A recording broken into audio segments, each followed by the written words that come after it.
मुझको जिस रस की प्राप्ति हुई साधना से नहीं कृपा से हुई। मुझको जिस महाभाव की प्राप्ति हुई वो साधना से नहीं कृपा से हुई। अर्थात निकुंज रस यदि किसी को चाहिए, भगवत प्रेम पदार्थ चाहिए, कृपा साध्य है, साधन साध्य नहीं है। फिर दूसरा प्रश्न, अपना अनुभव बताए ना। फिर दूसरा प्रश्न, साधन साध्य नहीं कृपा साध्य है। जब कृपा से ही वस्तु मिलनी है तो ये कृपा सबके ऊपर क्यों नहीं होती? साधक में कुछ तो बात होती है ना, तभी तो कृपा हुई है। तो बाबा का उत्तर है, भगवत कृपा दीन का धन है इस पे सबका अधिकार। साधना भले ही कम बने, दीनता पूरी हो, अहंकार ना हो बिल्कुल भी। ये दीनता का गुण यदि है, संत और भगवंत इस गुण पर बहुत जल्दी रीझ जाते हैं। साधना कितने भी कर लो, यदि दीनता नहीं है तो साधना अहंकार को जन्म देगी, साधना से रिद्धियां सिद्धियां आएंगी, साधना से मान प्रतिष्ठा में फंसते चले जाओगे, साधना की कई हानियां होती चली जाएंगी यदि दीनता साधक के पास नहीं है।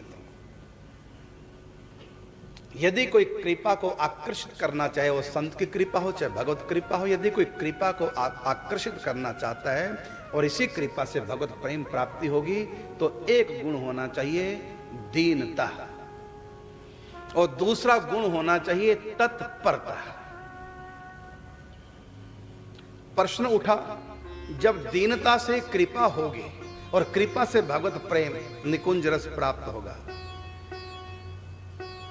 फिर साधना लिखी जो ग्रंथों में, नाम जप करो, चिंतन करो, इसका क्या अर्थ हुआ? फिर क्या इस रास्ते में साधना का कोई महत्व नहीं है? तो फिर उत्तर दिया बाबा ने, साधना का यही महत्व है कि जब दीनता पूर्वक व्यक्ति तत्पर होता है, श्रद्धावान लभते ज्ञानम तत्पर संयतेन्द्रिय।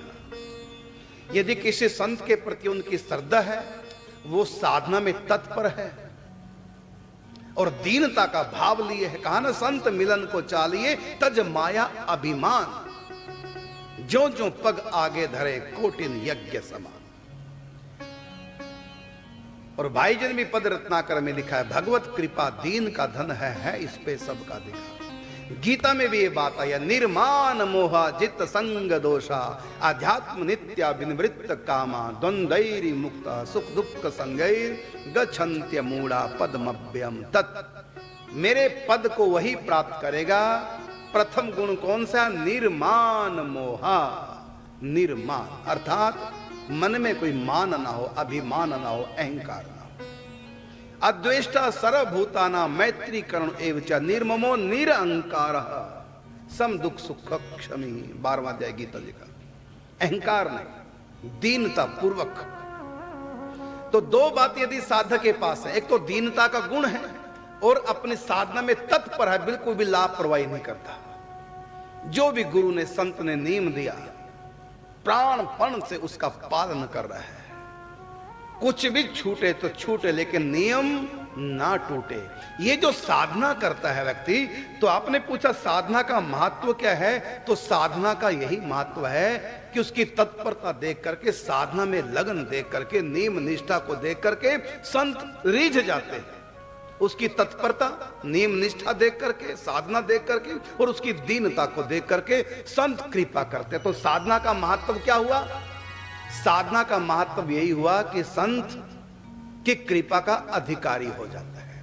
संत रीझ जाते हैं उसकी लगन को देख करके और वो कृपा करते हैं। जब कृपा करते हैं उनके हृदय में भक्ति महारानी विराजमान हो जाती है। ये है साधना।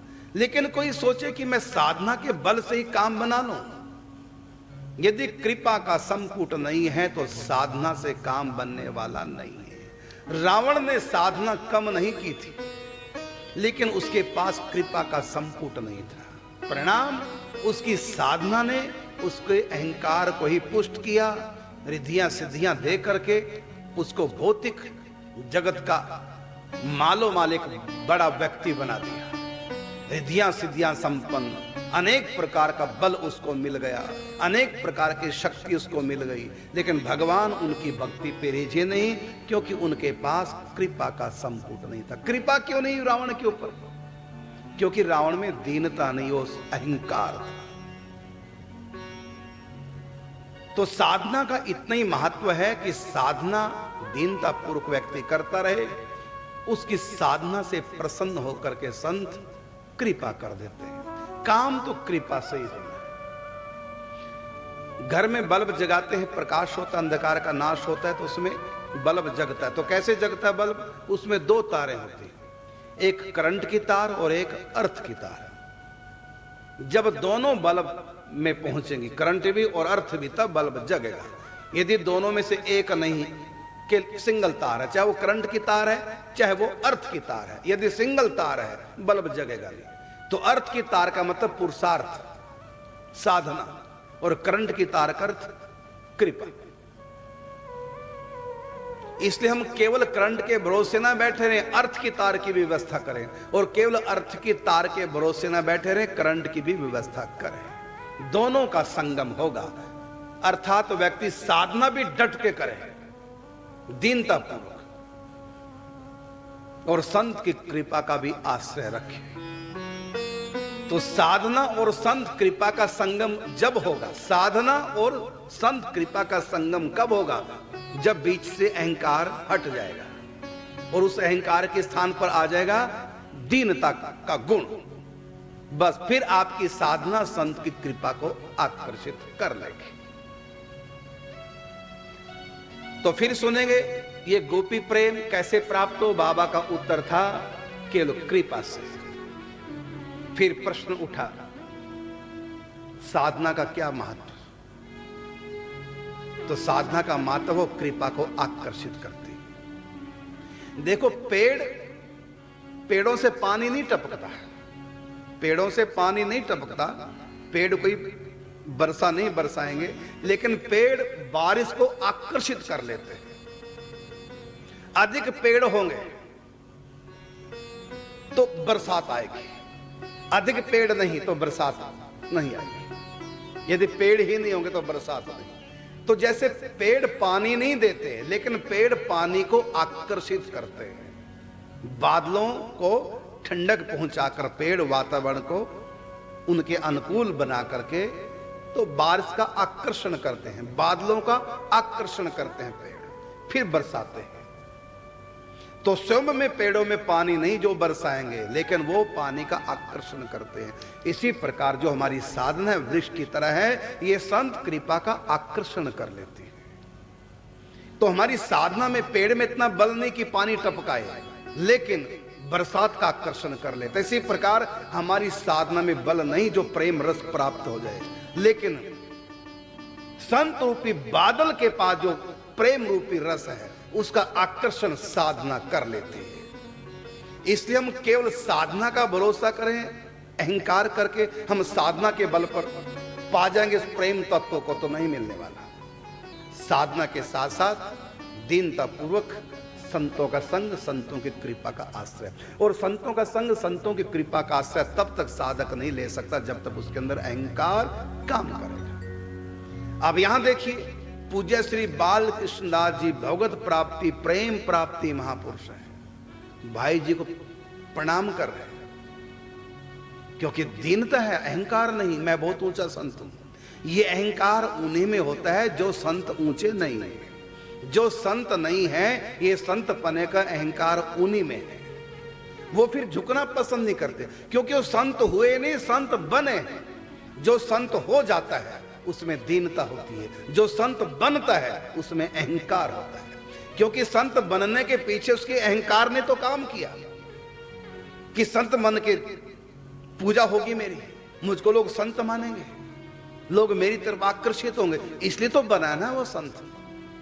तो जो बनेगा वो बिगड़ेगा। तो संत बना नहीं जाता, संत बनने की आवश्यकता नहीं, संत होने की आवश्यकता है। तो जब तक दीनता नहीं आएगी तब तक कोई संत हो नहीं सकता। और जो संत बनेगा उसको संत बनाया ही उसके अहंकार ने। कि संत बनूंगा तो मेरी पूजा ज्यादा होगी, तो अहंकार था। इसलिए ऐसा संत बनने वाला व्यक्ति संतों के आगे झुकेगा नहीं, दीन नहीं बन सकता, अपनी अधिक सुनाएगा, संतों की कम सुनाएगा। इसलिए वो संत कृपा का लाभ उठा नहीं पाएगा। पहले झुकना है तो भाई जी के आगे झुके, इधर बाबा के आगे झुके। और बाबा का भी देखो विवाह, बात चली थी महाराज जी की प्रशंसा की बाबा ने कि आप मेरे सामने इसलिए कुछ बोल रहा हूं, रस चर्चा कर रहा हूं, आप साधारण नहीं हैं, क्योंकि अनाधिकारी मेरे सामने आता है तो बोलने की इच्छा ही नहीं होती, और आप सामने बैठे तो मन करता है बस दिल की सारी बातें खोल दो आप, क्योंकि आप इतने महान हैं। दोनों एक दूसरे को कितना महत्व दे रहे हैं, एक दूसरे को प्रणाम करते हैं। तो ये दीनता का जब गुण होगा तब फिर रस बरसता है। अब साधना की जब बात चली तो साधना कौन सी हो, क्योंकि साधना से संत की कृपा आकर्षित होगी और कृपा से प्रेम प्राप्त होगा। अभी साधना क्या है, तो दो साधना बताई पूज्य बाबा ने। पहली साधना है नाम जाप, दूसरी साधना है भगवान के रूप का, भगवान की लीलाओं का, भगवान की सेवा का चिंतन। यह साधना यदि चाहे कोई 64 माला करता हो, चाहे कोई 128 दुगुनी माला करता हो, चाहे कोई तिगुनी माला करता हो, 3.5 लाख नाम जप, 3.5 लाख कम नहीं होता, 18 घंटे लगते हैं 3.5 लाख नाम जप करने में। 3.5 लाख नाम जप करने वाला व्यक्ति संत के सामने और संत को पता लग गया कि 3.5 लाख करते हैं, लेकिन वो संत के सामने किसी से व्यर्थ की बात कर रहा है, संत की कृपा को आकर्षित नहीं कर पाएगा। कहते हैं कि 64 माला के 3 राउंड करने वाला भी संत को नहीं रिझा पा रहा है, तो संत उस समय क्या सोचते हैं कि पूरा तत्पर नहीं है। क्यों? इस समय व्यर्थ की बात क्यों कर रहा है, समय पास करने की बात कर रहे हैं, इधर उधर की चर्चा क्यों कर रहे हैं? जब तुम नाम के प्रेमी तो भजन करना, व्यर्थ की बात क्यों? यदि इतना सभी समय व्यर्थ गंवा दिया किसने संत के सामने, तो संत सोचता भी भजन में ढीला, चाहे वो 64 माला की 3 राउंड कर रहा है, समय क्यों खराब किया? तो संत को नहीं रिझा पाएगा। संत तब रिझते हैं जब वो घड़ी पहर पल वृथा न खोए, एक पल भी व्यर्थ नहीं। भगवान से उल्टा कोई भी बात वो नहीं कर सकता। अब है तत्पर, अब तत्पर हो गया। जब हमको मंजिल पे पहुंचना है, समय कम, तो धीरे धीरे चलेंगे, स्पीड पकड़ेंगे। बात करनी तो चलते चलते करेंगे, और जब हम चलने में ढीले हैं, मंजिल पे पहुंचे ना पहुंचे कोई वो नहीं, तो क्या करेंगे? खड़े होकर बातें करेंगे। चलो सीट बैठ जा थोड़ा, चलो वहीं गन्ने का रसम गा लो, चलो कर लो, चलो चाय बनवा लो। इसका मतलब है कि कोई जल्दी नहीं आगे बढ़ने की, आराम से बैठे हो, वहीं गप्पे मार रहे हो, फिर उठे, फिर आगे चल दिए, तो ये तत्परता नहीं। तो नाम जाप बिल्कुल भी इधर उधर की बात नहीं, नाम का नुकसान हो रहा है। कम से कम बात करो और चिंतन सहित भजन करो। यदि मन इधर उधर दौड़ रहा है, चाहे हम 64 माला करें, चाहे 128, चाहे 3 राउंड करें 64 के, लेकिन चिंतन नहीं करें, लापरवाह, कर सकते हैं लेकिन करते नहीं, तो अभी तत्पर नहीं, अभी तत्परता नहीं आई है। इसलिए संत की कृपा को आकर्षित नहीं कर पाओगे। जब भजनमय चिंतनमय जीवन हो जाए, एक पल भी हमारा व्यर्थ चला गया तो दुख होने लग जाए। कोई भी आपके पास आया तो आपको दुख होगा, अरे राम राम अभी यह आ गया, इससे बात करनी पड़ेगी, मेरा भजन छूटेगा, मेरा चिंतन छूटेगा। किसी का फोन आ गया, अरे राम राम अब फोन पे बात करनी पड़ेगी, मेरा भजन छूटेगा। इस प्रकार जब आप दुखी होने लग जाएंगे, अब समझो अब तुम रास्ते पे आए हो, अब तत्पर हो गए साधना में। इधर तुम माला कर रहे हो, सहेली आ गई, बस खुश हो गए, चलो अब टाइम पास बढ़िया हो जाएगा। बोर हो रही थी माला करते हुए, अब बातें करो। रही बात नीम की, कोई नीम तो रात को भी कर लेंगे, बातें कर ले पहले। यदि इस प्रकार से है ना, तो अभी तत्परता साधना में नहीं। अब आप कहेंगे महाराज भजन चिंतन इतना करना तो घर के कौन काम संभालेगा? तो इसका उत्तर यह है, सारे घर के काम करो नाम जप करते हैं, और सारे घर के काम करो चिंतन करते। तो ये चिंतन और ये नाम जप कब कहता है कि रोटी मत बनाओ, झाड़ू मत लगाओ, बर्तन मत मांजो, कपड़े मत धो? ये चिंतन और भजन कब रोकता है? चिंतन करना है मन से और जाप करना है वाणी से। तो रोटी बनाते बनाते भी मन खाली है और जीव खाली है, करो जप और चिंतन। बर्तन मांजते हुए भी जीव और मन खाली है, करो जप चिंतन। कपड़े धोते समय भी मन और जीव खाली है, तो करो भजन चिंतन। चिंतन तो तुम तब भी करोगे, बस संसार का करोगे। तो ऐसा नहीं कि हम एक मिनट भी भजन का खराब न जाने दो तो गृहस्थी संभालेंगे कैसे? इसका उत्तर है, सारा समय हमारे पास नाम जप चिंतन के लिए है, क्योंकि इसमें नाम जप करते समय कोई काम छोड़ने की गृहस्थी का जरूरत नहीं, और चिंतन करते समय भी घर गृहस्थी का कोई काम छोड़ने की जरूरत नहीं। हरि नाम जाप करते करते सब काम करना सीखो, मन को मिले आराम, थोड़ा ध्यान करना सीखो। हर वक्त न करो तो सुबह शाम करना सीखो, पल में कमाल होगा जीवन निहाल होगा। बस राम नाम जाप कर और भूल के ना पाप कर। आप अपने घर गृहस्थी के सारे काम कीजिए, बिल्कुल मत छोड़िए एक काम में।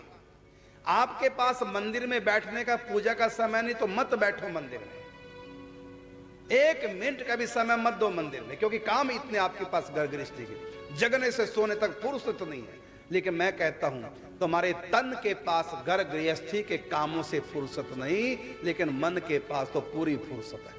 मन कुछ नहीं करता, मन से चिंतन करो।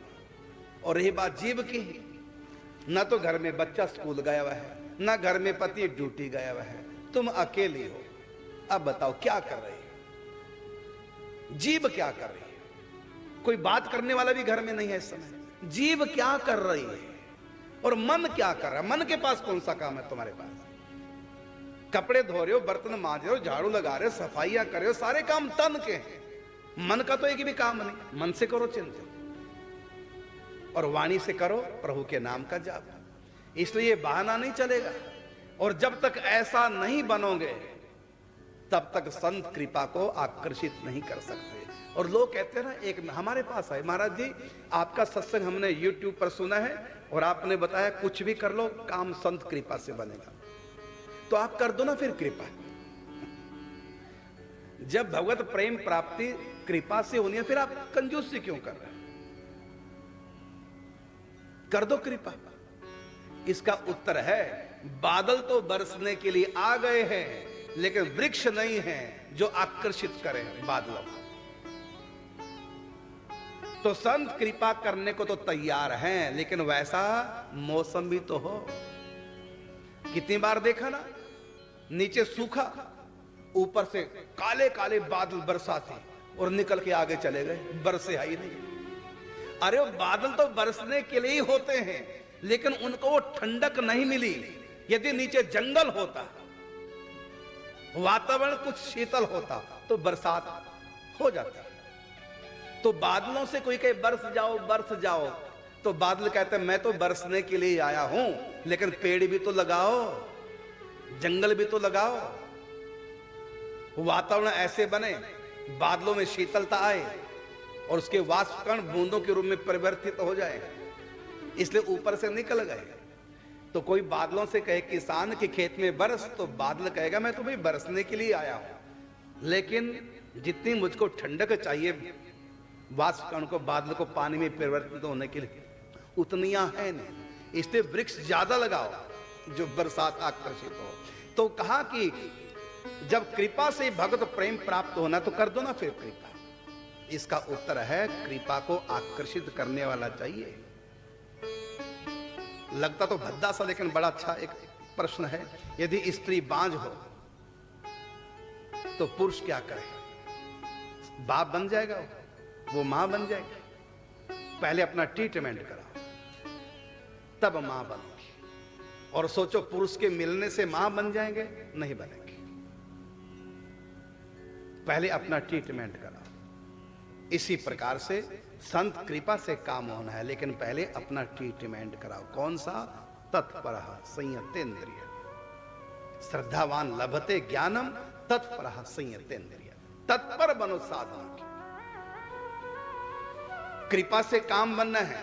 ये साधन साध्या नहीं है प्रेम, ये कृपा साध्य है। और हम साधना छोड़ रहे हैं, लापरवाही बरत रहे हैं और ढूंढ रहे हैं संतों को। संत कृपा कर दे, संतों की महिमा सुन ली। संत कृपा से प्रेम प्राप्त होना है, महिमा संतों की, चलो संतों के पास, करना धरना कुछ नहीं, जीवन ऐसे बीत जाएगा। अरे संतों के पास घूमने की आवश्यकता नहीं, तुम जहां भी हो यदि तत्पर हो संत वहीं पहुंच जाएंगे। संतों की रेंज बड़ी दूर होती है, बड़ी दूर तक। भजन करे पाताल में प्रगट होत आकाश, दाबी दूबी न दबे कस्तूरी की बात। कोई पताल में भी बैठ के भजन कर रहा हो छिप करके, तो जन लोग तप लोग महल लोग तक, उस आकाश मंडल तक, अंतरिक्ष तक खबर पहुंच जाती है संतों को। कोई बैठ करके भजन कर रहा है और वहीं पर संत प्रकट हो जाते हैं, वहीं बरस पड़ते हैं। इसलिए भागने की कहीं आवश्यकता नहीं, साधना में रहो और कृपा का आश्रय रखो। भगवान से प्रार्थना करो। पंजाबी में एक भजन है, जेड़ा मन दिया वागा मोड़े, ऐसा कोई संत मिले। जेड़ा प्रीति प्रभु दे नाल जोड़े, ऐसा कोई संत मिले। और मिलेगा, भगवान के यहां संतों की कमी नहीं, मिलेगा संत। लेकिन संतों के लायक तो बन जाओ, भजन में प्रवृत्त हो। एक एक गाना की घड़ी प्रहर पल वृथा न खोए। एक क्षण भी अपना समय खराब मत कीजिए।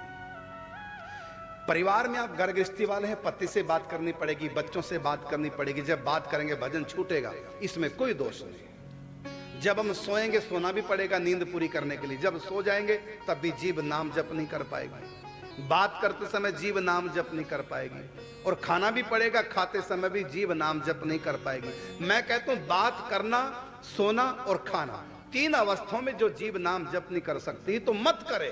बाकी जो समय है वो तो लगा दो ना। ना तुम बात कर रहे हो किसी से, ना खा रहे हो, ना सो रहे हो, अब जीव क्या कर रही है? बस इस समय को, ये व्यर्थ का समय जो हम गंवा रहे हैं, करो परिवार वालों से बात जितनी कर सको। लेकिन जब बात नहीं कर रहे हो, अब कर लो भजन। खाओ जितना मर्जी खाओ, पेट फाड़ लो खा खा के, इतना खा लो। लेकिन जब खाना बंद होगा, जीभ खाली होगी ना, अब नाम शुरू कर दो। करो खूब बात, घंटा 2 घंटा। लेकिन जब बात खत्म होगी, नाम जप में लगा दो। सो 2 4 10 घंटे, लेकिन जब जग गए तब नाम जप शुरू कर दो। लेकिन कहां कर रहे हैं? और क्या कहते हैं, हम तो गरगरीस्थी वाले हैं, हमारे पास फुर्सत कहां है? निंदा के लिए फुर्सत है, माला के लिए फुर्सत नहीं। और उंगली को टक टक टक मोबाइल पे, इसके लिए बड़ी फुर्सत है। वहां तो रोटी बनाते बनाते भी, और आटे से धसी उंगली को वहां टक टक करेंगे मोबाइल पे। तो जब तक हम तत्पर नहीं, बात चल रही है साधना की, काम कृपा से होगा, इसमें कोई दो राय नहीं। लेकिन कृपा का को आकर्षित साधना और हमारी दीनता, ये 2 चीजें करेंगी। और यदि आपके पास साधना देखा संत ने, तत्परता की समय खराब नहीं कर रहे हैं, लगन के साथ, और दीनता पूरी है, बस शांत रीझ जाएंगे। और कई बार तो संतों को भी नहीं पता होता कि हम रीझ क्यों गए इसके ऊपर, क्योंकि उनकी आत्मा संतों की गवाही देती है कि ये व्यक्ति साधारण नहीं है। उनकी आंखें देख करके, उनकी आंखों के आंसू, ये बात सच है। जब आप साधना ईमानदारी से कर रहे हैं, समय खराब नहीं करते और चिंतन भी अभ्यास पूरा कर रहे हैं, तो जब भी संत के पास आप आएंगे तो आपकी आंखों में आंसू होंगे, छलकने लगेंगे संत को देख करके। आपको कहना नहीं पड़ेगा कृपा कर दो, आपकी आंखों की भाषा संत समझ जाएंगे। आपके हृदयगत भावों से वो अपने आप ही अवगत हो जाएंगे। क्योंकि कस्तूरी को यदि आप जेब में रख करके संत के पास आएंगे ना, तो भले कस्तूरी दिखाई नहीं दे रही है, लेकिन उसकी सुगंध संत तक पहुंच जाएगी। किसके पास? कस्तूरी है। इसलिए कहा ना कि भजन करे पाताल में, प्रगट होत आकाश, और दाबी दूबी न दबे कस्तूरी की पास। अब फिर प्रश्न हुआ कि साधना तो करना चाहते हैं ऐसे ही, लेकिन मन हरामी, अब क्या करें? तो फिर उत्तर दिया, इसके लिए प्रार्थना करो संत से और भगवान से। प्रार्थना में बहुत बल है। सत्संग में जो सुना है कि इतना भजन करो, भजन कर तो ऐसा कर, भजन करने की हद कर दे, भजन के बल से यमराज का खाता भी रद्द कर दे। सत्संग सुनकर भावना बन गई कि खूब साधना करें, दीनता आए, लेकिन ये अहंकार फिर सर उठाता है और साधना में फिर लापरवाही करते हैं। जान कर पता है कि हमको समय खराब नहीं करना, फिर भी हम भजन कम करते हैं, जितना कर सकते हैं उतना नहीं करते। अब ये स्थिति आ जाए तो फिर क्या करें? और अक्सर लोगों की स्थिति तो बाबा कहते हैं उसके लिए संतों से और भगवान से प्रार्थना करो। और एक बार पूज्य भाई जी ने बाबा से कहा था कि बाबा, कोई भी प्रार्थना हम भगवान से करते हैं, संसार की कामना, तो कह नहीं सकते भगवान सुनेंगे कि नहीं सुनेंगे, लेकिन जब कोई भजन के लिए भगवान से प्रार्थना करता है कि हम भजन करें आपका, तो भगवान अवश्य सुनते हैं। इसलिए भगवान से प्रार्थना करो।